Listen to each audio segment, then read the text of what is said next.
Hey guys, welcome back to Me Watch a Movie. I'm Mike. I'm Jay. And we're in different houses because technology. We're in Delaware too. At the same Delaware. time. Yeah. Hey, I think our new opening should be doobie doobie doop doop doop Mike. No, doobie doobie doop doop doop Jay. That should be the new one. Guys, we're doing two movie reviews today. Dos Equis. We're doing Freaky and we're doing Fatman. Freaky Fatman. If you don't know what these two movies are, because they are coming out, I think I'm a little skittish about exactly when Fatman comes out. I saw something that says it comes out tomorrow, and I saw something else that says it comes out later. Maybe it's a select theater sort of thing, but we'll do Freaky first because I feel like that's going to be the most popular one. It comes out tomorrow. It comes out tonight at 7 p.m. tonight in movie theaters. If you're a movie theater, if you're not afraid to go to the movie theater. But I just read that in 17 days it's going to come out on VOD as well, so you'll get a chance to see it. Yeah. Whoa. Yeah, it's true. Whoa, bananas. Yeah, it's directed by the guy who did Christopher Landon, the dude who did Happy Death Day 1 and 2. And it stars Vince Vaughn and Catherine Newton. Hey man, I got to tell you right away, I fucking loved it.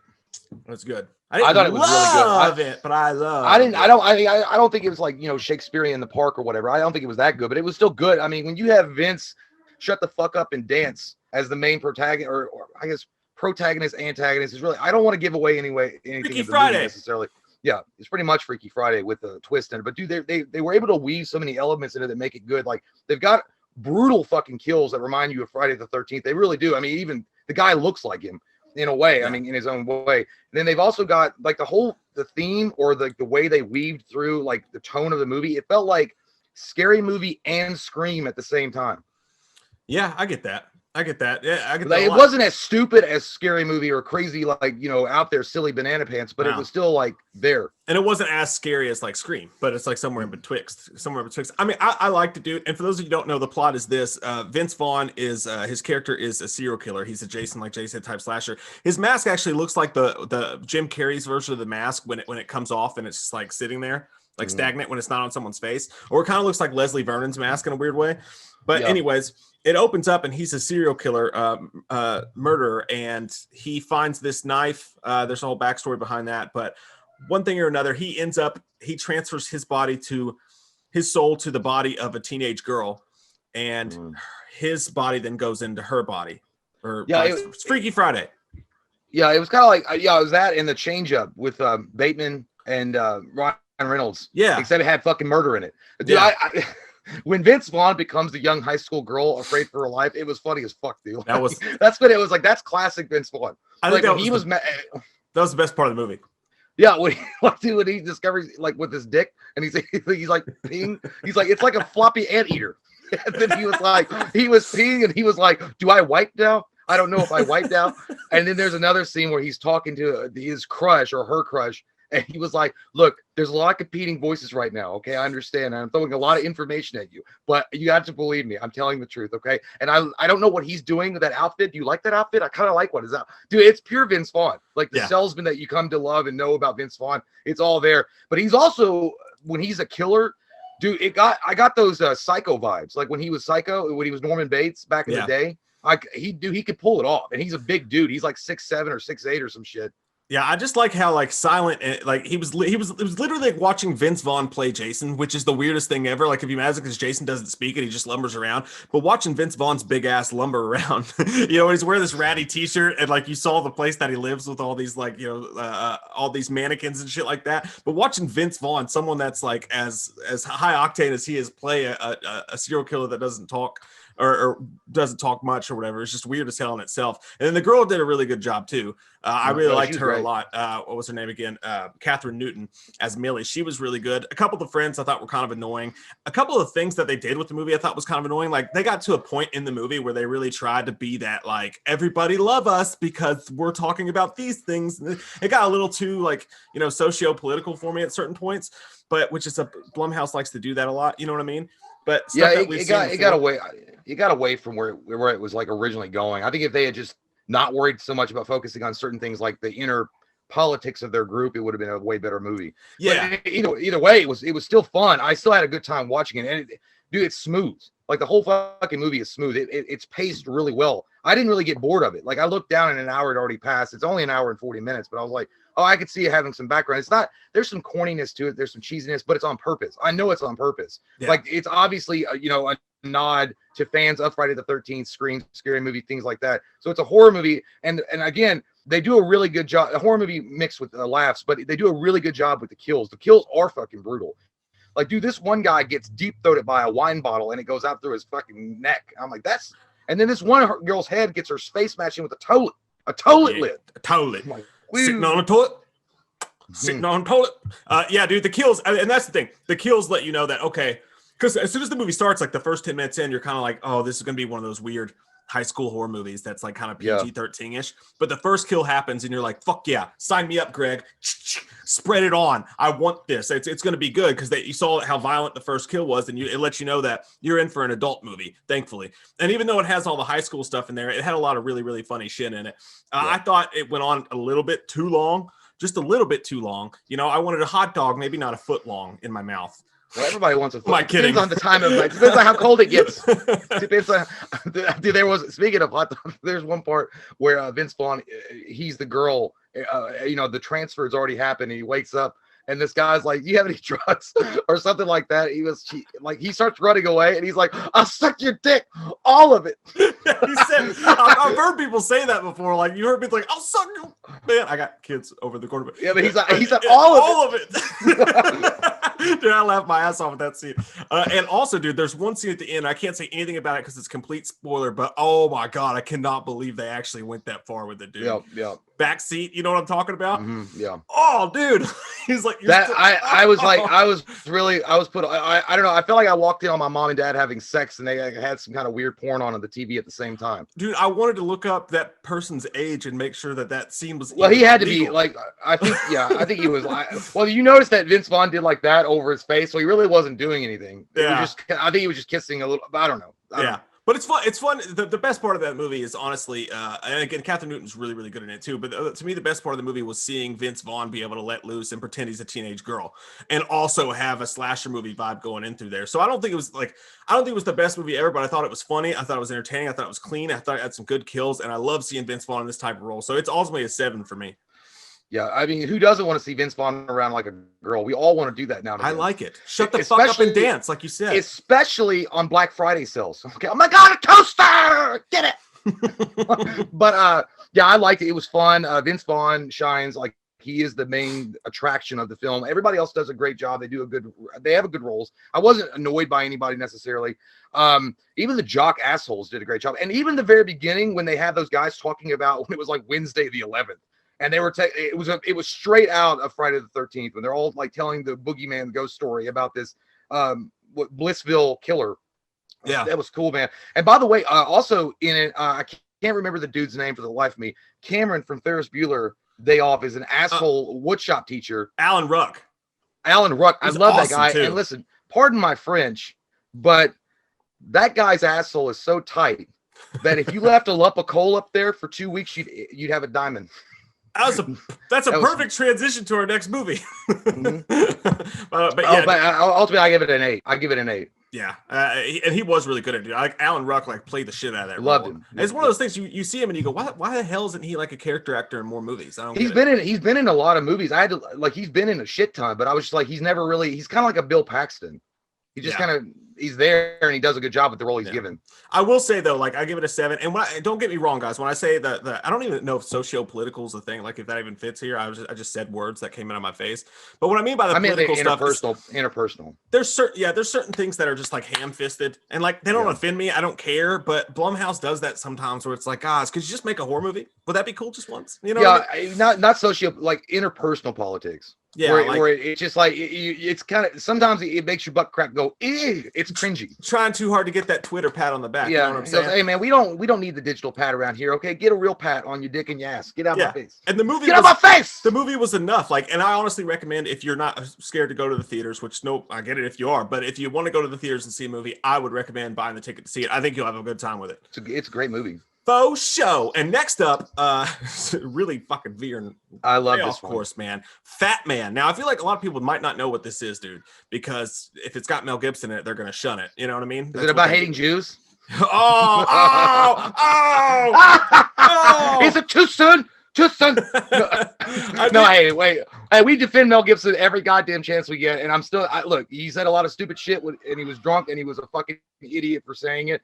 But I think Mel Gibson is a beloved actor and one of the best actors of our generation, like of all time. And he is. I'm sorry, and yeah, I just, it is what it is. But he's still a great actor, and this is a great movie. Exactly, man, and that's the thing. And I feel like we have to do a disclaimer for Mel Gibson before we do any movie reviews for him. He really does. But here's the thing. I hate that we even have to mention it because I wish we could just talk about him in the movie.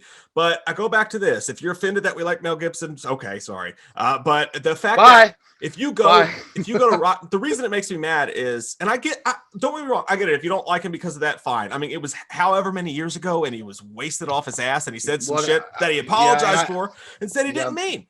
You shouldn't probably like Robert Downey Jr. either, then, because he was a big drunk cokehead. So I mean, I don't know what you mean. He had to be in an Elton John video.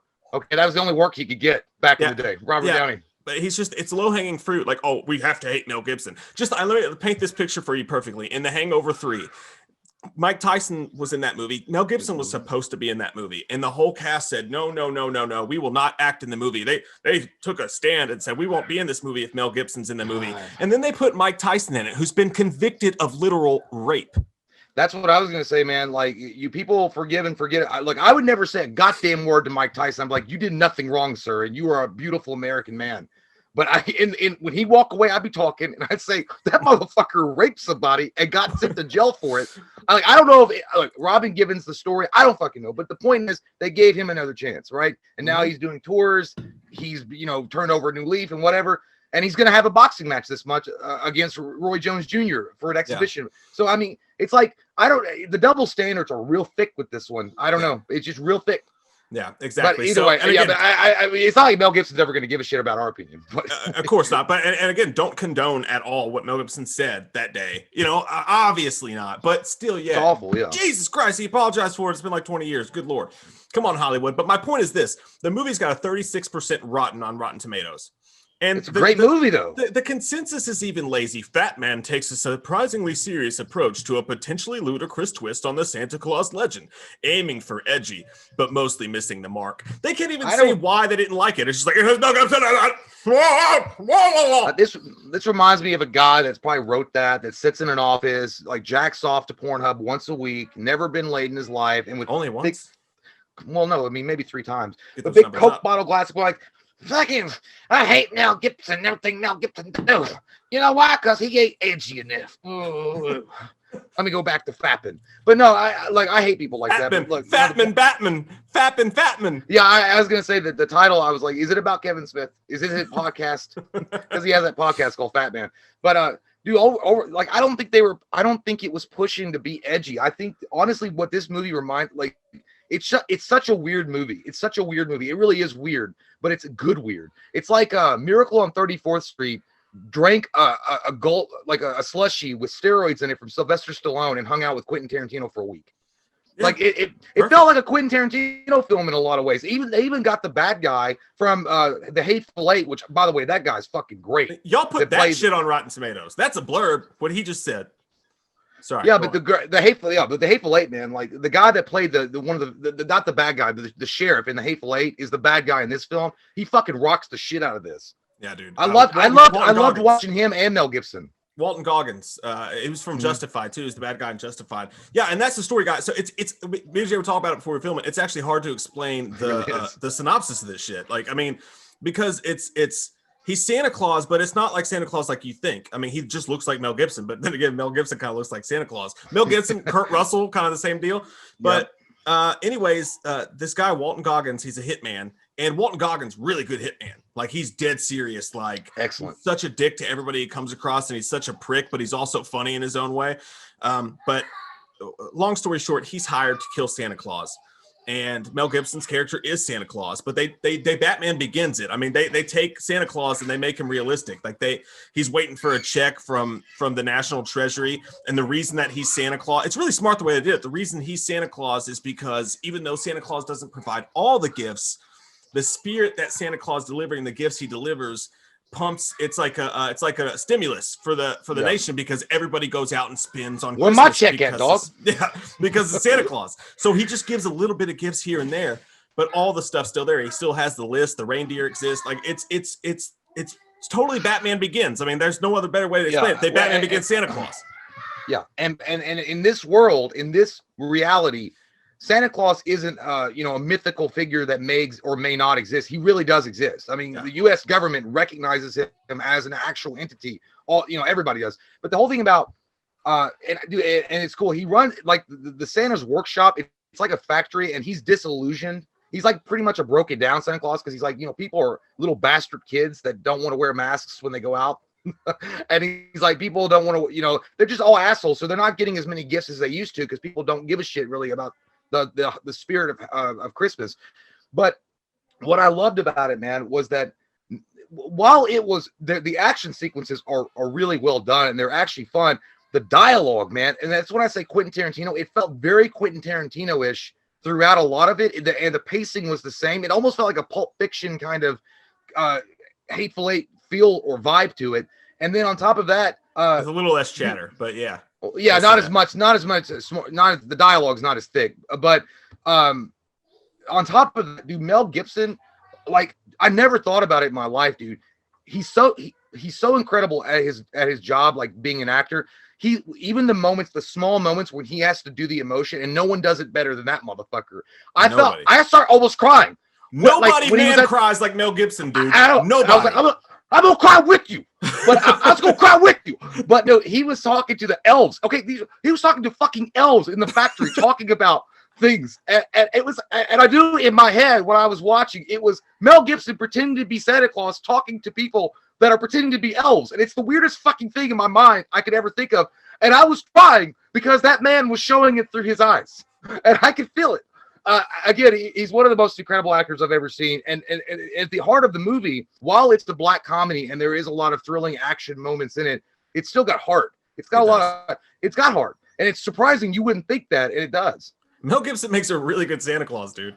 Like, it's not just the look. I'd sit on his lap. When he's sitting in the bar with that guy, and he's like, I bet Teresa and the kids would love to see you if you drove straight through. Like, I was like, man, you're fucking Santa Claus, dude. Like, you're the Santa Claus we need. And I love the scene. There's so many good lines in the movie too. Like when he has a piece of wrapping paper and he rips it off, and it's the fat little jolly Santa Claus, and he's talking to his wife, who was awesome in the film, by the way. She was great. Yeah. And their relationship was really good. That was a big thread of the film too. It was just him and Mrs. Claus's relationship together.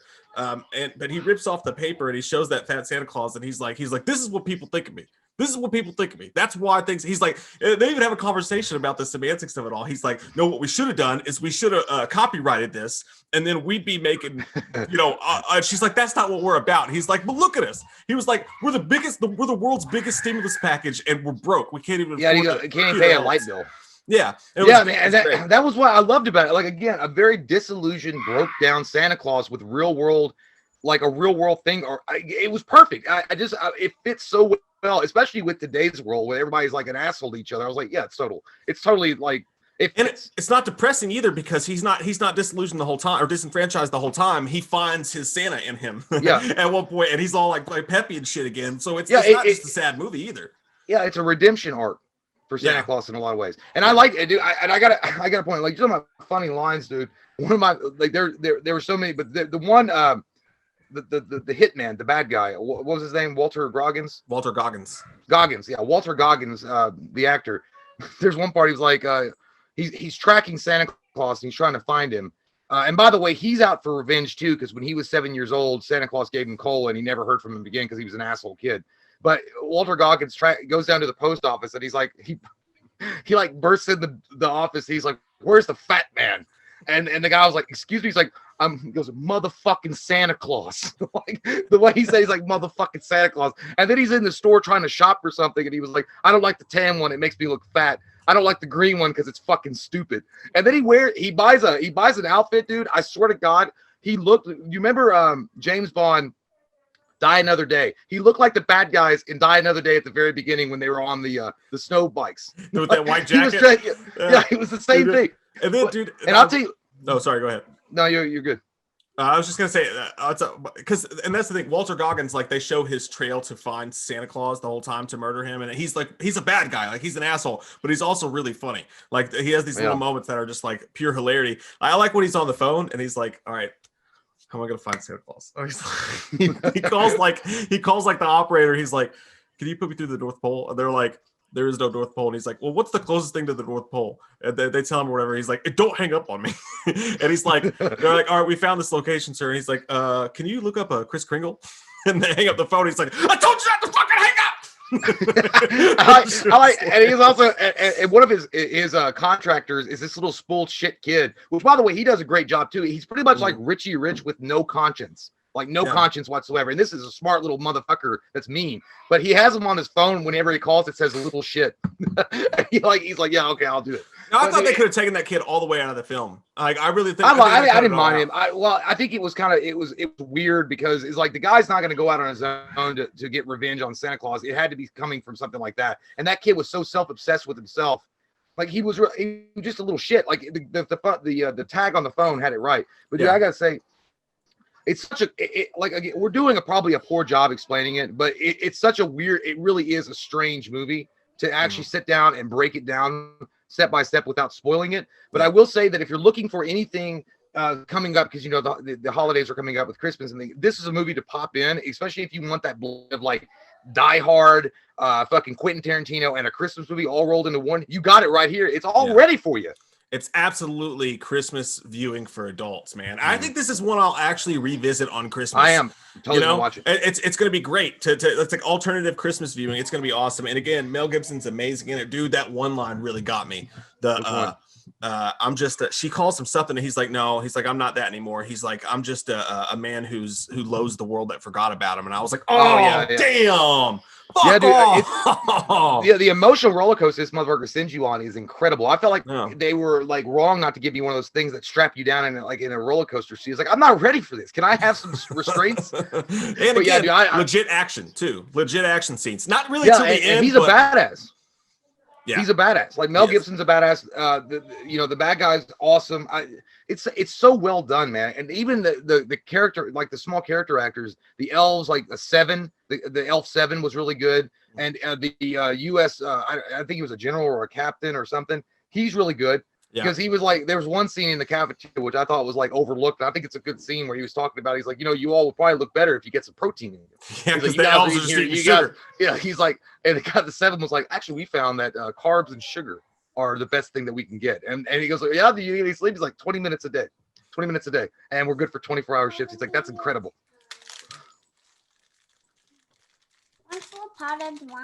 Hey, it's like Chris Kringle. Speaking of which. Great movie, and a lot of people are going to overlook it. One, because it's not going to be marketed as well as a big mainstream movie would.